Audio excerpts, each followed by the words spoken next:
नमस्कार। Class 11 geography periodic assessment paper का solution देखते हैं। देखो, फर्स्ट क्वेश्चन था कि नॉर्थ हेमिस्फीयर में निम्न वायु दबाव के आसपास हवा की डायरेक्शन क्या होगी घड़ी की सुइयों के विपरीत। यानी देखो क्या होता है, एक बार मैं आपको यहाँ पर दिखा भी दूँ। ये हमारा ये मान लो अर्थ है और यहाँ पर जितने भी साइक्लोन आएंगे तो वो एंटी क्लॉकवाइज रोटेट करेंगे।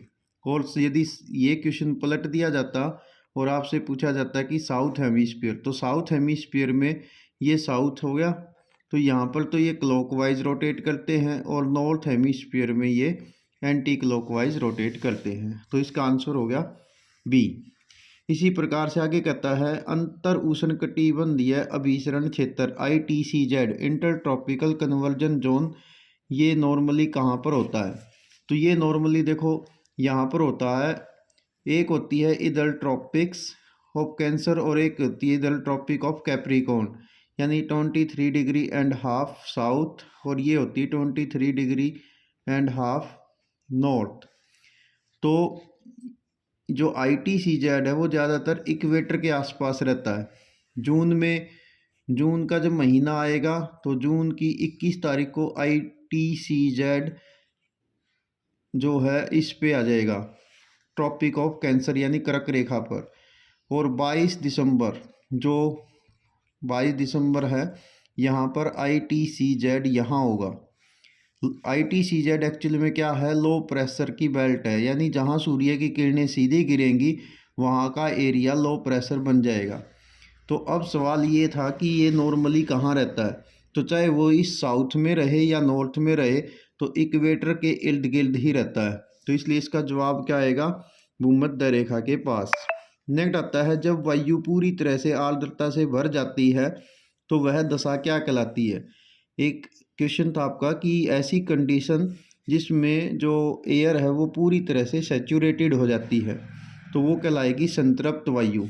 यानी मान लेते हैं कि कोई भी वायु है, जैसे मान लो आपके पास एक कोई भी मान लो ये बाल्टी है, मग है।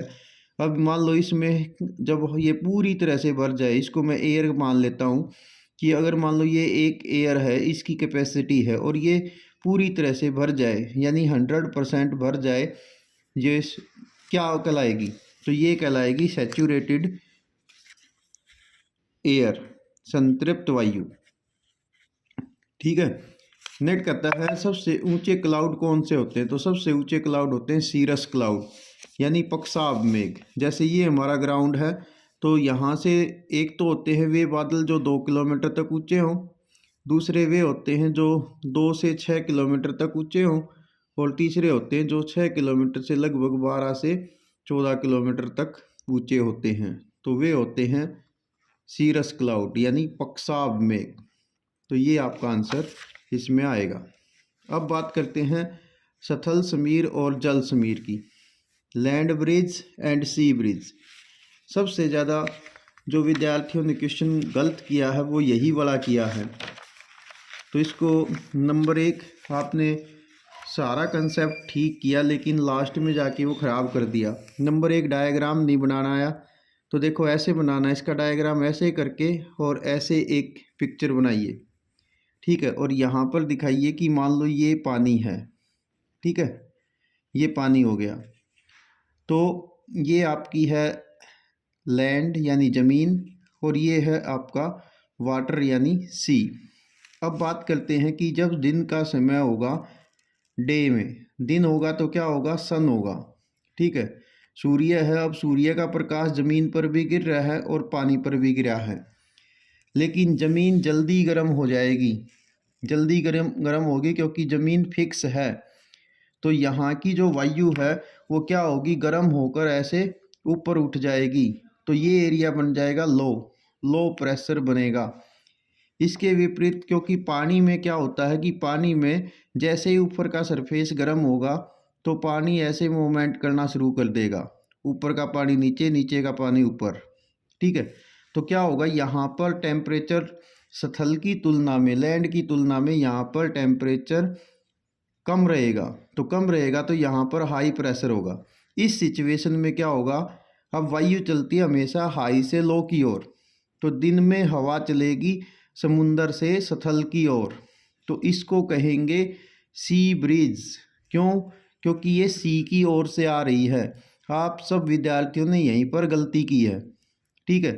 तो सी की ओर से आएगी तो सी ब्रीज कहलाएगी, और ये चलेगी दिन में, दिन की सिचुएशन में चलेगी, ठीक है। तो ये आपने बनाना था ऐसे, ठीक है। तो इसका सर्कल आप ऐसे कंप्लीट कर सकते थे कि दिन में सिचुएशन ऐसी रहेगी। अब सेम सिचुएशन आपने बनानी थी दूसरी, ठीक है, कि मान लो ऐसे ही वही सेम है कि यहाँ पर समुंदर है और ये है ज़मीन, ठीक है, ये सी है। अब दिन हो चाहे रात हो, लोकेशन तो सेम ही रहेगी। तो अब रात में क्या होता है, नॉर्मली आप देखे हैं चांद, तो आप यहाँ पर मून बना देंगे कि भाई रात होगी, तो मून जो है रात का सिंबल है। अब जो पानी दिन में बहुत देर में गर्म हुआ था, अब वो रात को बहुत देर में ठंडा होगा। तो इसलिए यहाँ पर जो टेम्परेचर है पानी का वो थोड़ा सा प्लस रहेगा। अब प्लस रहेगा और ज़मीन जो है वो क्या करेगी, अपनी सारी एनर्जी को तुरंत छोड़ देगी सनसेट होते ही। तो सनसेट होते ही कर देगी, तो ये एरिया हो जाएगा ठंडा। ठंडा होते ही यहाँ का टेम्परेचर का क्या होगा, वो आ जाएगा डाउन, यानी कम हो जाएगा। तो कम होगा तो यहाँ पर बनेगा हाई प्रेशर, और यहाँ पर पानी चूँकि वो लिक्विड था और उसमें मोमेंट होती रहती है, तो वो जितनी देर में गर्म हुआ है उतनी देर में वो ठंडा होगा, यानी रात भर ले लेगा। तो इस कारण यहाँ पर बन जाएगा लो प्रेशर पानी के ऊपर। कब? सनसेट के बाद, यानी रात को। तो इस कंडीशन में क्या होगा, यहाँ से हवाएं ऊपर की ओर गई तो ये लो प्रेशर हो गया। अब यहाँ पर गर्मी उसने रिलीज कर दी थी तो हाई प्रेशर हो गया। तो इसका मतलब यहाँ पर हवाओं का दबाव अब नीचे की ओर होगा। तो इस सिचुएशन में स्थल से समुंदर की ओर हवाएं चलेंगी। तो इसको क्या कहेंगे, क्योंकि ये लैंड की ओर से आने वाली ब्रिज हैं, हवाएं हैं, तो इसलिए इसको कहेंगे लैंड ब्रिज, ठीक है। इसको लैंड ब्रिज कहेंगे। यहीं पर आप सब विद्यार्थियों ने मिस्टेक की है अपने पेपर में, ठीक। तो ये है लैंड ब्रिज, तो ये आपने बताना था, अब इसी सिचुएशन को लिखना था और ये डायग्राम बनाना था, ठीक है। अब ऐसे ही नेक्स्ट क्वेश्चन देख लेते हैं कि नेक्स्ट क्वेश्चन क्या था, कोहरे और धुंध में क्या अंतर है।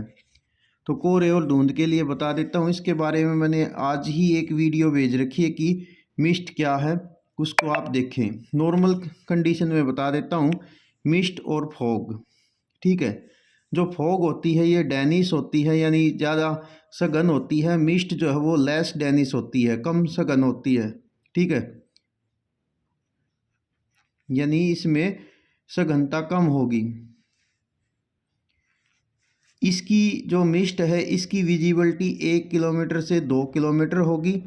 इसकी विजिबिलिटी 0 मीटर से लेकर और 1 किलोमीटर तक हो सकती है फॉग में। फॉग जो है वो ड्राई होती है, मिस्ट जो है ये वेट होती है, यानी गीली होती है। इसमें यानी नमी, इसमें नमी ज़्यादा है, इसमें शुष्कता ज़्यादा है, ड्राईनेस ज़्यादा है, ठीक है। तो ये आपने अंतर बताने थे। इसी प्रकार से नेक्स्ट कहता है ट्रॉपिकल साइक्लोन की दशाएं क्या होंगी। तो ट्रॉपिकल साइक्लोन एक्चुअल में आते हैं यहाँ पर ट्रॉपिक्स में, यानी इस वाली बेल्ट में ही आएंगे इक्वेटर को छोड़कर। तो इसमें क्या कहता है, नंबर 1 ये पहली कंडीशन है कि ये ट्रॉपिक्स में ही आएंगे। नंबर 2 सी पर ही आएंगे, यानी ओशन में ही आएंगे। नंबर 3 ओशन का जो टेम्परेचर है वो 27 डिग्री सेल्सियस प्लस होना चाहिए। नंबर 4 जो कोरियोलिस फोर्स है वो स्ट्रॉन्ग होना चाहिए, कोरियोलिस फोर्स। और नंबर 5 जो अपर एयर सर्कुलेशन है, यानी ऊपर आसमान में उस हवाओं का सर्कुलेशन बना होना चाहिए। तो ये तो आपने सिचुएशन बतानी थी। फिर पूछा है कि पिछले कुछ वर्षों में आए चक्रवातों के बारे में बताएं। तो ठीक, आप लेटेस्ट बता सकते थे, जैसे मोचा है, जैसे तेज है, जैसे दितवा है, ठीक है, जैसे सेनियार है, ठीक है। तो ये आपने कुछ बता देने थे। इसके अलावा आप ये भी बता सकते थे कि जो दक्षिण चीन सागर है, साउथ ईस्ट चाइना के पास, वहाँ पर इसको टाइफून कहते हैं। ठीक है, इंडियन ओशन के अंदर इसको साइक्लोन कहते हैं, ये भी आप इसमें लिख सकते थे। इसी प्रकार से ऑस्ट्रेलिया में इसको विली विलीज कहते हैं। ठीक है, और वहाँ पर यूएसए के पास में या मैक्सिको के पास या कैरेबियन सी के पास इसको हैरिकेन्स कहते हैं। ठीक है, तो ये आपने बताना था। अब बात करते हैं लास्ट क्वेश्चन की कि विश्व में वर्षण के वितरण का वर्णन करें। तो इसमें आपने बताना था कि पूरी दुनिया में जो बारिश होती है वो कैसे होती हैं। ठीक है, तो नॉर्मल तो एक बताते आप कि नंबर 1, जैसे पहला ही पॉइंट लगा लो कि जो इक्वेटर है, विषुवत रेखा है, उस पर बारिश साल भर होती है। ठीक है, साल भर। और कैसे होगी? कन्वेक्शनल रेनफॉल यहाँ पर होती है, संवहनीय बारिश। ठीक है, संवहनीय वर्षा आपने बतानी थी। नंबर 2, जो ट्रॉपिक्स हैं, जहाँ पर ट्रॉपिक ऑफ कैप्रिकॉर्न और ये है कर्क रेखा और मकर रेखा है, इस वाले एरिया में क्या होता है कि यहाँ पर चलती हैं प्रवाह हवाएं पूर्व से पश्चिम की ओर। तो ये क्या करेंगी? ये कॉन्टिनेंट के ईस्टर्न भाग पर बारिश करती है, वेस्टर्न हिस्से में यहाँ पर बारिश नहीं होती, इसलिए वेस्ट में ही डेजर्ट होते हैं, ये आप लिखते। तीसरे में आपने बताना था कि जो मिड लैटिट्यूड है, मिड लैटिट्यूड यानी 30 डिग्री से 40 डिग्री के आसपास से लेके और 66 degree and half north and south half कह सकते थे, इस वाले एरिया में वेस्टर्न विंड चलती हैं, जो कॉन्टिनेंट के वेस्ट में तो बारिश करती हैं, लेकिन उसमें ईस्ट हिस्सा जो है वो ड्राई रह जाता है, यहाँ बारिश नहीं होती। इसी प्रकार से चौथा आपने बताना था पोलर रीजन के अंदर क्या था कि यहाँ पर केवल स्नोफॉल होता है। ठीक है, इन एरिया में लगातार टेम्परेचर डाउन रहता है, इसलिए यहाँ पर स्नोफॉल के रूप में ही बारिश होती है। इसके साथ साथ छोटी मोटी बातें आप और बता सकते थे कि रीजनल लेवल पे भी बारिश में फ़र्क रहता है। जैसे कोस्टल एरिया में ज़्यादा बारिश हो जाएगी, कोस्ट से दूर चले जाएंगे तो बारिश कम होगी। ठीक, तो इस टाइप्स के आंसर आपने लिखने थे।